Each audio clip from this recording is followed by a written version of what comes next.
Magandang umaga, grade 9 St. Francis. Manatili munang nakatayo para sa ating panalangin.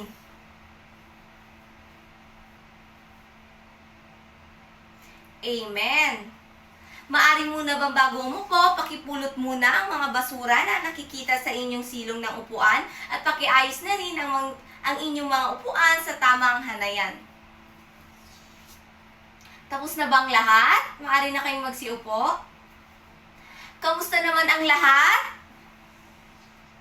Mabuti naman kung ganon, ako'y nagagalak sapagkat lahat kayo ay maayos. Pero bago ang lahat, mayroon bang lumiban sa ating klase ngayong araw, Don Erica?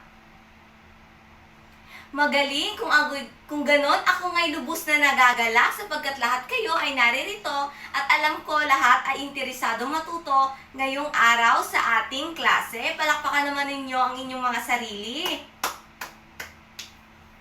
Bago tayo dumako sa ating formal na talakayan, nais ko muna magbalik tanaw kung ano nga ba ang ating mga napag-aralan noong nakaraang araw. Ano nga ulit ito? Gracelyn.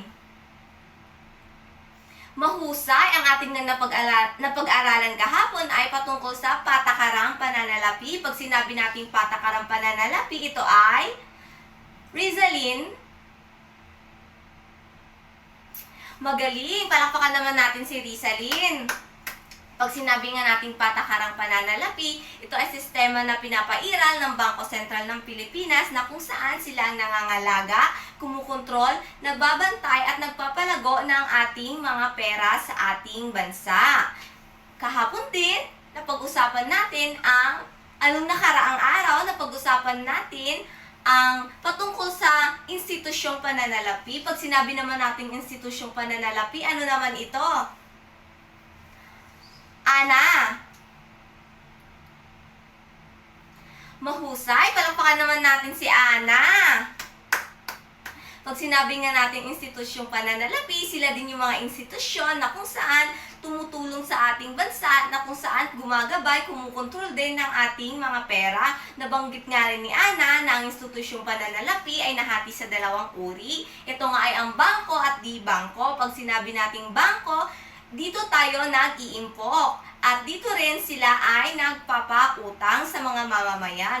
Ang halimbawa na lamang ng bangko ay ang BDO, BPI, Metrobank at marami pang iba. Pag sinabi naman nating di bangko, ang halimbawa ng mga ito ay ang GSIS, SSS, Pag-ibig Fund. Ang di bangko, ito ay binubuo na kung saan ang mga membro ay nagkakaroon ng, yes Ana, tama, kontribusyon. May mga katanungan pa ba? Wala na. Kung ganon, ibig sabihin, lahat kayo ay may natutunan sa ating klase noong nakaraan. Palakpakan naman ninyo ang inyong mga sarili. Ngunit bago tayo dumako sa ating paksang tatalakayin, gusto nyo bang maglaro, class? Magaling kung ganon. Bago nga tayo dumako sa ating formal na talakayan, maglalaro muna kayo na kung saan magkakaroon kayo ng ideya sa panibago nating paksa. Ngunit bago tayo maglaro, alam niyo ba ang jigsaw puzzle class? Hindi. Ang jigsaw puzzle class, ito ay binubuo ng pira-pirasong larawan na kung saan bubuuhin nyo ito. Pag nabuo ito, magkakaroon ng isang buong larawan na kung saan bibigyan nyo ng interpretasyon. Naunawaan ba? Mahusay kung ganon. Ngayon nga, ang mekanismo ng laro ay hahatiin ko ang klase sa 3 pangkat. Ito ang unang pangkat, pangalawang pangkat, at ang pangatlong pangkat. Kailangan ko lamang ng tig-4 na representante sa bawat pangkat na kung saan sila ang bubuo ng mga pira-pirasong larawan. Subalit huwag mag-alala ang mga nasa miyembrong naiwan sapagkat meron pa rin kayong kontribusyon sa ating laro. Kayo ay magkakaroon na o mag-iisip ng isang salita o ideya na magiging interpretasyon nyo sa larawang nabuo ng inyong mga kamiyembro na representante. Naunawaan ba? Mahusay kung ganon. Ngayon, ibibigay ko na ang inyong mga bubuuhing puzzle. Ito sa unang pangkat, pangalawang pangkat, at pangatlong pangkat.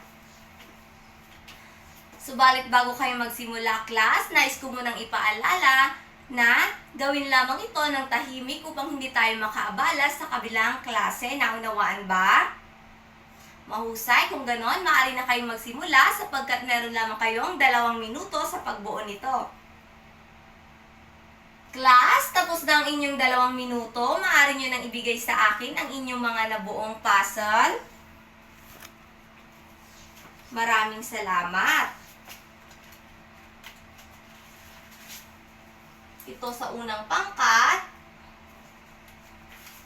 pangalawang pangkat, at pangatlong pangkat. Ayan, nakadikit na sa ating harapan ang inyong mga larawang binuo. Bago yan, bigyan muna natin ng palakpak ang inyong mga sarili. Bibigay na ng unang pangkat ang kanilang interpretasyon dito sa kanilang nabuong larawan. Ang inyong interpretasyon, ano? Teknolohiya at inobasyon. Tama. Bakit nyo nasabing teknolohiya at inobasyon? Mahusay kung ganun nga. Kasi nga, tayo ngayon ay gumagamit na ng teknolohiya din sa ating pag-aaral. Palakpakan naman natin ang unang pangkat. Ang pangalawang pangkat naman ay kaunlaran. Magaling. Bakit nyo naman nasabing kaunlaran? Magaling kung ganon. Palakpakan naman din natin ang pangalawang pangkat. Sabi nga nila, kaunlaran sapagkat dati nga ang ating mga magsasaka ay gamit lamang ang kumpay sa pagsasaka o pag-aani ng palay. Subalit ngayon, nakakaranas na rin tayo ng mga teknolohiya na kung saan ginagamit din.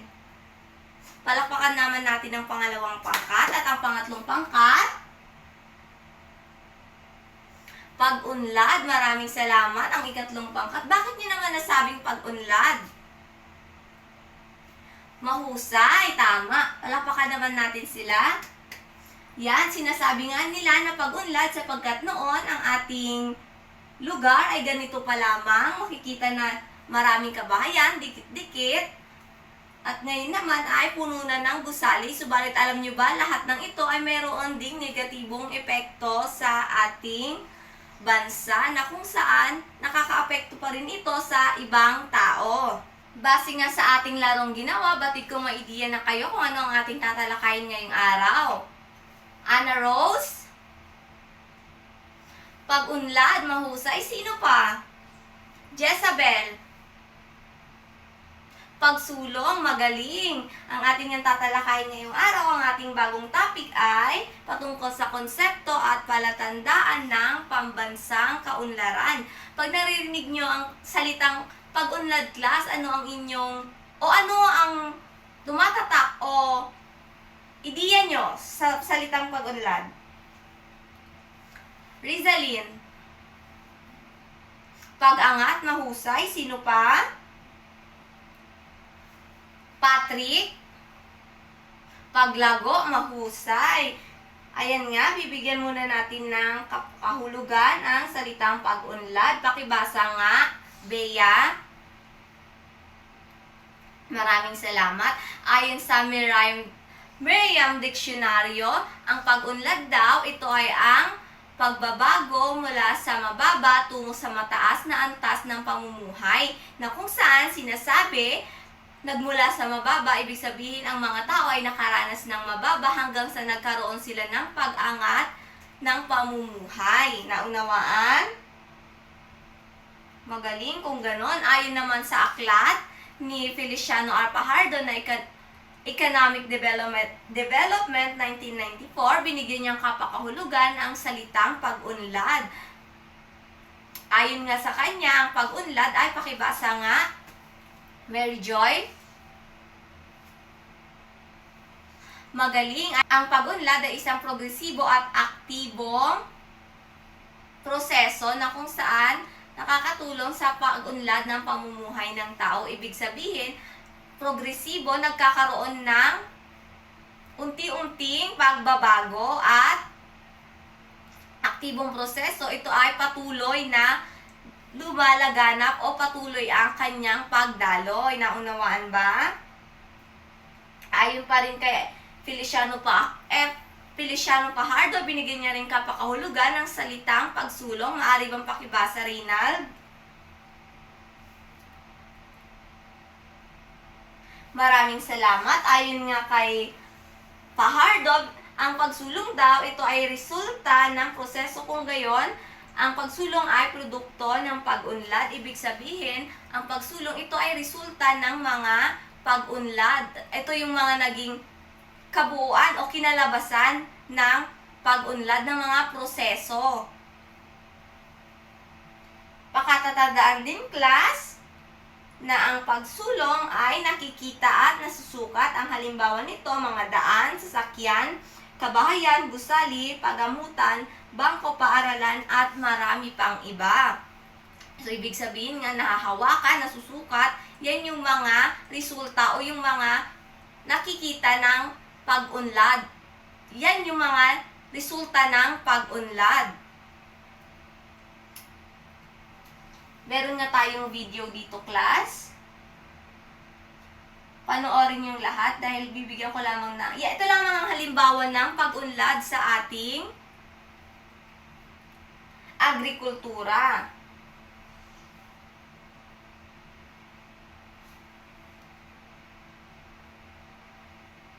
Base sa video na inyong pinanood, makikita nyo dito na ang pagsulong at pag-unlad.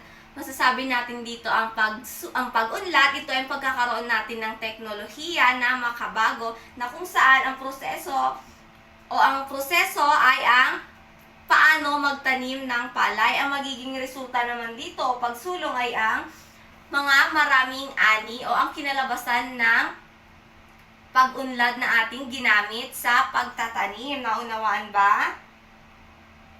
Mahusay kung ganon. Ayon naman kay Michael P. Torado at Stephen C. Smith sa kanilang Economic Development 2012 na aklat. Pakibasa nga, Bea. Ayan, inihayag nga nila na mayroong dalawang konsepto ang pag-unlad. Ito ay ang tradisyonal at ang makabagong pananaw. Ayon sa kanilang tradisyonal na pananaw, ang pag-unlad ay matatamo lamang sa pagkakaroon ng mataas na income per capita. Ibig sabihin, ayon sa kanila, matatamo lamang daw natin ang pag-unlad kung ang bawat miyembro, ang bawat tao sa atin o ang bawat manggagawa ay mayroong mataas na income per capita. Ibig sabihin, mataas ang kanilang sinasahod kaysa sa kanilang pangangailangan na kung saan nagkakaroon pa sila ng naitatabing pera. Mahusay kung ganon.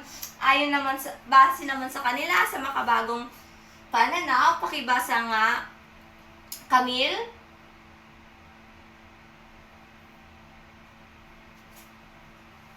Ayon, ito nga daw ay kumakatawan sa malawakang pagbabagong sistemang panlipunan. Ibig sabihin, ito naman ay tumutukoy sa sistemang panlipunan na kung saan nagkakaroon ng BEA.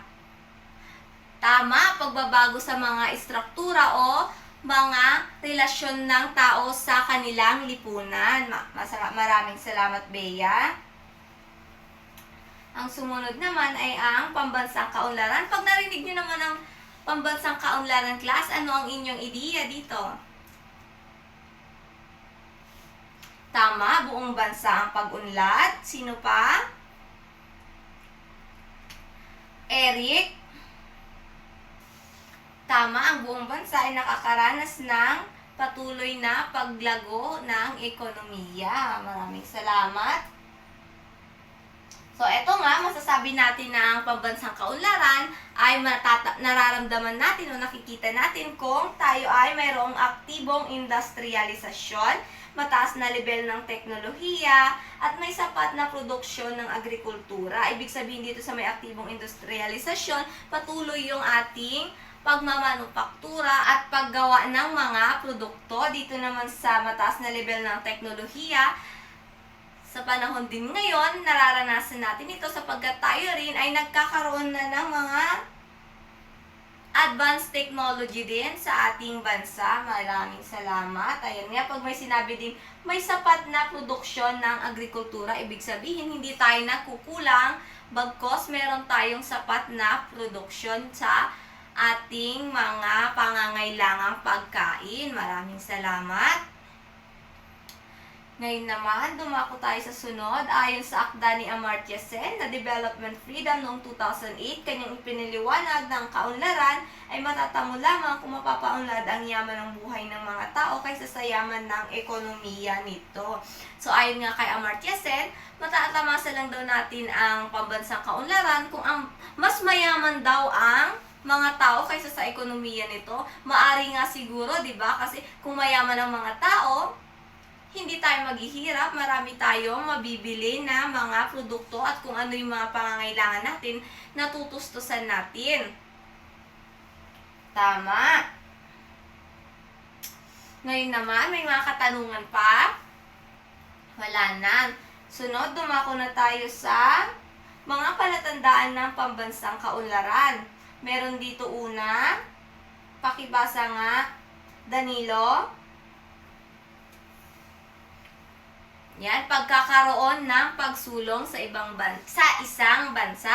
Gaya nga ng nasabi ko kanino, isang palatandaan ng pambansang kaunlaran ay yung pagkakaroon ng pagsulong. Tayo baklas, nararanasan na rin natin ang mga pagsulong? Opo, tama. Nararanasan natin sapagkat marami ng pagbabago na nangyayari sa ating bansa. Gaya na lang ang pagpapatay ng mga building, daanan, pagdadagdag ng mga paaralan. Yan, tama. Ang number 2, pakibasa nga. Evan.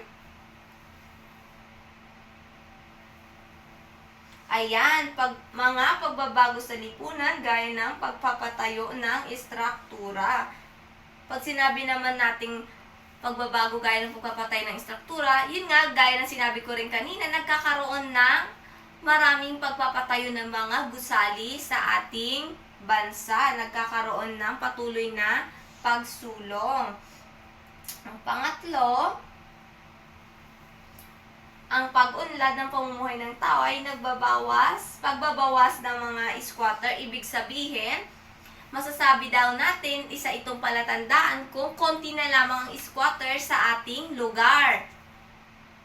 Opo, yun nga, konti na lamang sapagkat sa atin ba, nararanasan ba natin? Sa Kamaynilaan, opo, minsan doon ang kanilang gobyerno ay nagbibigay din ng mga pabahay sa mga squatter area. Opo, tama.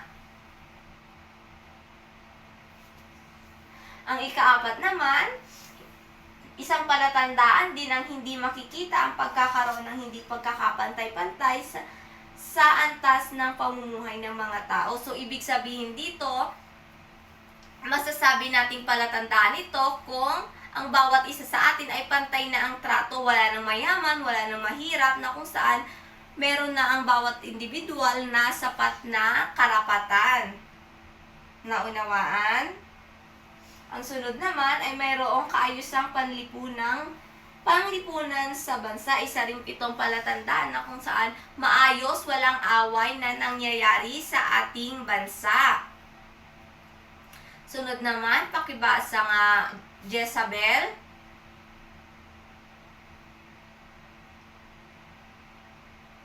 Ayon, mayroong kalayaang makaahon sa kahirapan. Ibig sabihin, siguro mayroon ng mga trabaho ang bawat tao. Siyempre, hindi na natin masasabing mahirap ang pamumuhay ng tao kung mayroong sapat at magandang trabaho. Ibig sabihin, nagkakaroon ng maraming trabaho sa ating bansa. Ang sunod naman, ang panghuli, pakibasa nga, Fatima. Ayan, mababa ang bilang ng mga krimen sa ating bansa. Isa nga rin palatandaan ng pambansa ay umuunlad na kapag mababa ang bilang ng mga krimen sa ating bansa sapagkat ang mga tao o ang mga dating gumagawa ng mga nasasama ay hindi na gumagawa sapagkat maaaring meron na silang trabaho, maaaring meron na silang negosyo, at maaaring meron na silang mga iba't ibang pinagkakakitaan. Yan, mahusay. Kung ganun, naunawaan ba mga palatandaan ng pambansang kaunlaran? Mahusay. May mga katanungan pa? Wala na. Ngayon naman, meron nga tayo ditong iba't ibang aspeto na nagpapakita na ang bansa ay umuunlad na. Andyan nga ang edukasyon, kalusugan, infrastruktura at serbisyong panlipunan. Ito nga yung iba't ibang aspeto na kung saan nagpapakita na ang bansa ay umuunlad na. Dito sa edukasyon, isa itong aspeto sapagkat kung halimbawa ang isang bansa ay nagkakaroon na ng halimbawa nito, tama, Rizalin, libreng tuition para sa mga mag-aaral. Nagkakaroon na din ng mga teknolohiya at inobasyon na kung saan ginagamit sa ating paaralan. Ngayon naman, nararanasan naman natin ang libreng tuition at mga paggamit ng libreng teknolohiya sa ating paaralan. Ganon din yung mga nagsisipag tapos sa ating kolehiyo. Ibig sabihin, isang aspeto ng edukasyon, sapagkat ngayon, marami naman, sa panahon ngayon, di ba class, marami ng mga nagsisipagtapos ng kolehiyo. Dati, limit lamang sapagkat hindi nila kaya ang mataas na matrikula. Tama? Sumunod naman, isang aspeto ang kalusugan. Dito sa ating bansa, nagkakaroon ng mga libreng, mga check-up at mga gamot sa mga mamamayan. Sumunod naman, isang aspeto din ng infrastruktura. Gaya nga ng sinabi natin din kanina, isa itong aspeto sapagkat nagkakaroon ng patuloy na pagsulong sa ating bansa, nagkakaroon ng pagdagdag ng mga building, pagpapatayo ng mga business, daanan, ganun din sa transportasyon natin. Nagiging isang na rin ang ating bansa sapagkat nakakasabay na, at meron sa Maynila, meron na tayong transportasyon na tren na makabago. Ganon din sa mga paaralan, pagpapatayo ng mga maraming paaralan. Naunawaan?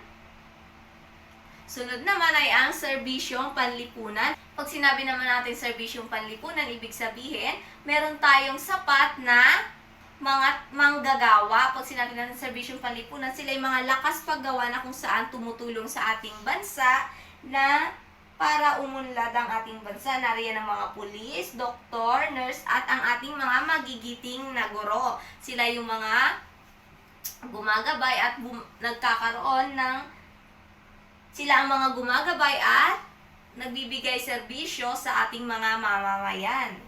Ayan nga ang apat na aspeto ng pambansang kaunlaran. Ano nga ulit ang apat na aspeto? Ashley. Mahusay. Salamat, Ashley. Sunod naman, meron naman tayo mga salik na maaaring makatulong sa pagsulong ng ekonomiya ng ating bansa. Nariyan nga ang likas na yaman, yamang tao, kapital, at teknolohiya at inobasyon. Pag sinabi nating likas na yaman o yamang likas, maaari bang pakibasa, Berna? Maraming salamat. Pag sinabi nga natin yamang likas o likas na yaman, ito nga yung mga pangunahing pinagkukunan natin ng ating mga pagkain at mga produkto at mga pangangailangan. Halimbawa na lamang dito sa ating mga yamang tubig, yamang mineral, yamang lupa at yamang gubat. Hindi rin lingid sa ating kaalaman na ang ating yamang likas o likas na yaman ay bigay ng ating puong may kapal o biyayang kalikasan. Dito sa ating yamang tubig, di ba, dito tayo naghuhuli ng mga isda na kung saan binibenta o ating kinakain. Ganon din dito sa yamang lupa, dito tayo nagtatanim at ang mga ating mga produkto dito na ating naaani sa ating pagtatanim ay ang mga palay, mangga, saging, tubo at marami pang iba. Ganon din sa ating mga yamang mineral, hindi rin lingid sa ating kaalaman ng ating bansa ay maraming mga yamang mineral. At ang yamang gubat. So dito naman sa yamang gubat, alam din natin dito tayo kumukuha ng ating mga pinanggagawang produkto, halimbawa na lamang ng mga papel, mga lapis, mga lamesa, upuan, at marami pang iba. Alam nyo na yan, naunawaan na ba ang mga likas na yaman? May mga katanungan pa? Wala na. Sunod, dumako naman tayo sa yamang tao. Pakibasa nga, Allen. Maraming salamat. Ang mga yamang tao nga, sila yung mga lakas paggawa na kung saan nagbibigay ng serbisyo sa ating bansa. Sila yung mga tumutulong sa atin upang mapaunlad ang ating bansa. Yan ang ating mga likas na yaman. Halimbawa nga dito, mga doktor, nurse, sundalo, bombero, guro, pulis, at mga businessman din. Naunawaan ang mga likas na yamang tao? Mahusay kung ganon. Sumunod naman tayo sa kapital. Pag sinabi nating kapital, pakibasa nga, Patrick.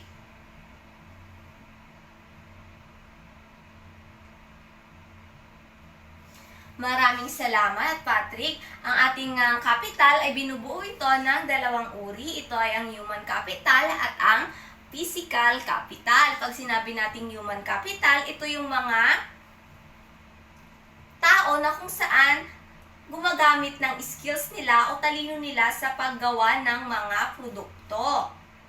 Naunawaan, halimbawa na lamang dito yung mga ICT, mga factory workers, yan yung mga capital. Pag sinabi naman nating physical capital, ito naman yung mga machine, mga pera na kung saan ginagamit natin upang umandar o magpalago ng ating mga ekonomiya o ating mga bansa, sa ating bansa. Sunod naman ang teknolohiya at inobasyon. Pakibasa nga, Edicel.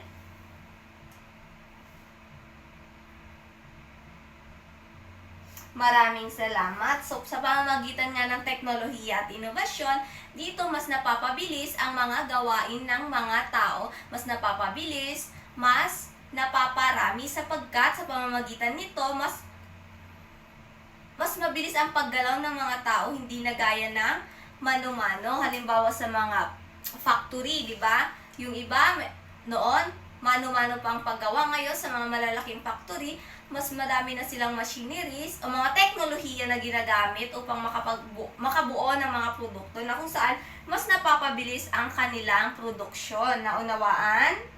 Ngayon naman, dumako naman tayo sa mga paraan kung paano nga ba sinusukat ang pambansang kaunlaran. Meron tayo dito tinatawag na GNP at GDP o Gross National Product at Gross Domestic Product. Pakibasa nga kung ano ang Gross National Product. Erwin? Maraming salamat. Ayun nga, ang Gross National Product nga, ito nga ay halaga ng kabuuang produksyon sa loob at labas ng ating bansa. Dito, nakikita kung umangat nga ba ang bilang umangat nga ba ang ating ekonomiya sa pamamagitan ng mga kinita ng mga mamamayan ng isang bansa. Naunawaan? Sunod naman ang Gross Domestic Product.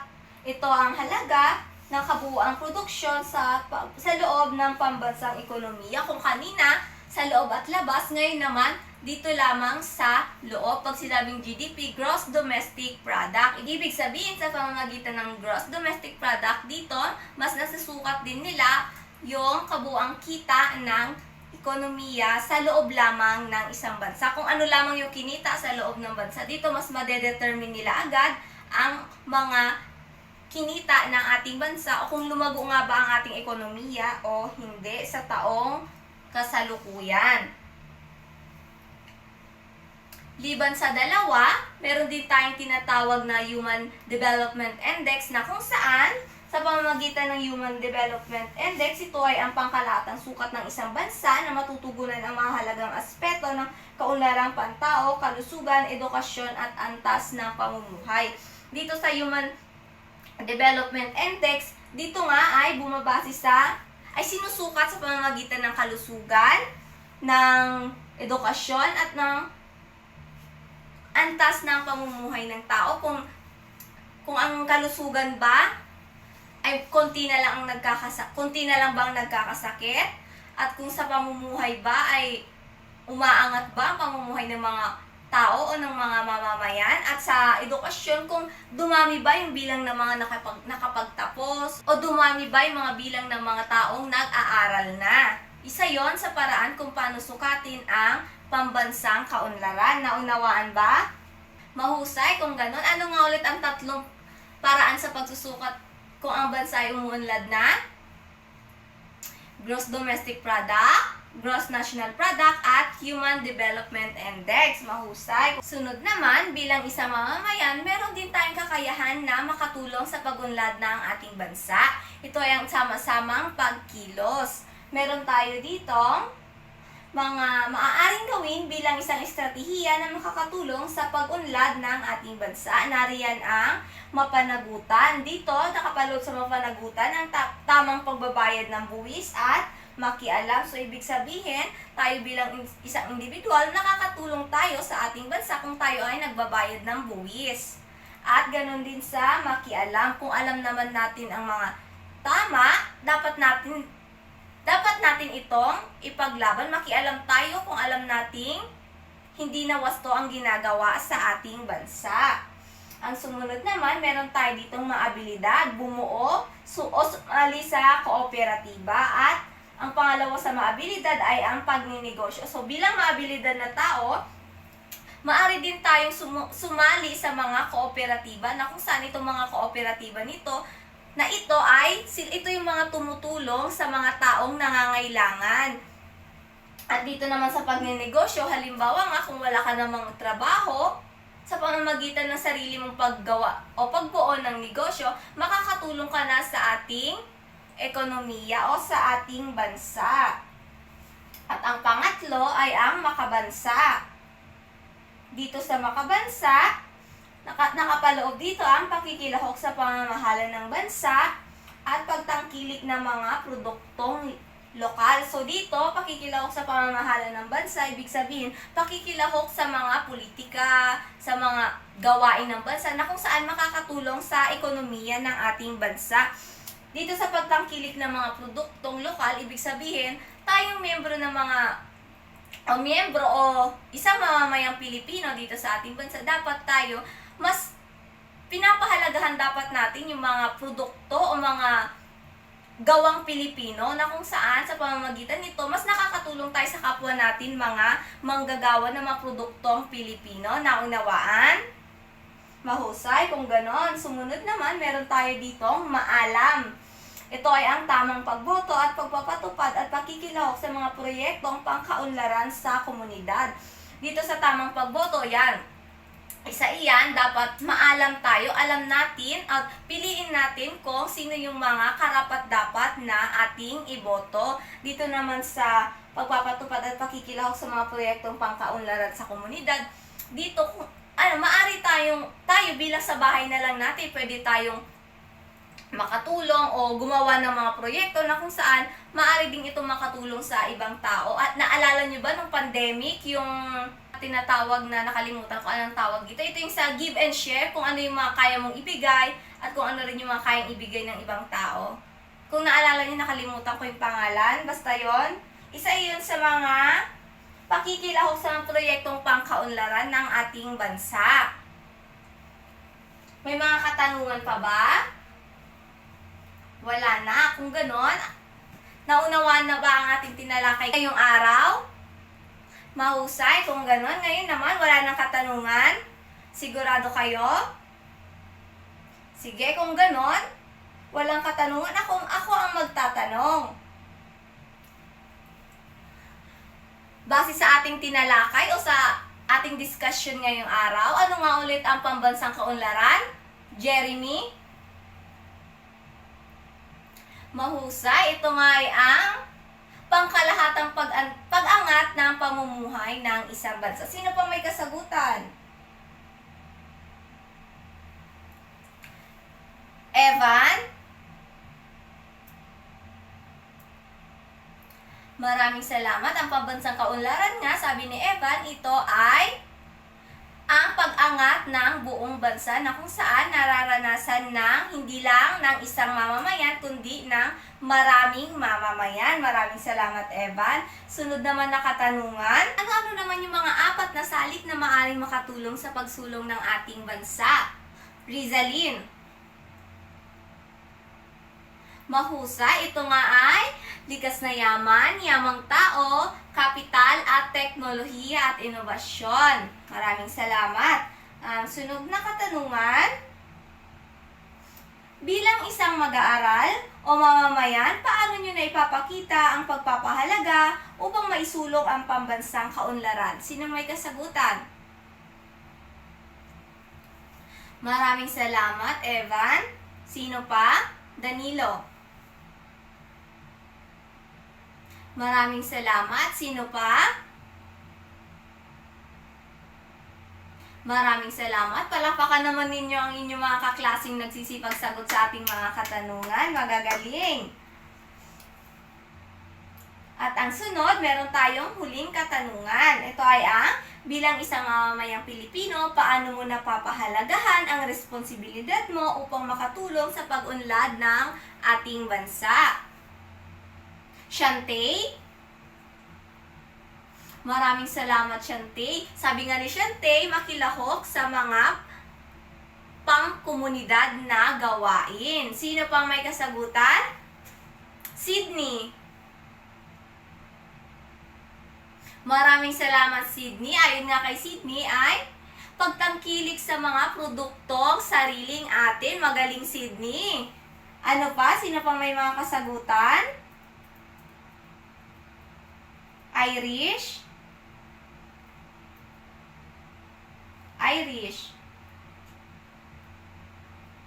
Maraming salamat, Irish. Sabi nga ni Irish, dito dapat tayo ay sa pamamagitan ng pagbuo o pagsali sa mga kooperatiba na kung saan nakakatulong sa mga mamamayan din na mga nangangailangan. Maraming salamat sa inyo, class, sa inyong pakikipagpartisipasyon sa ating klase ngayong araw.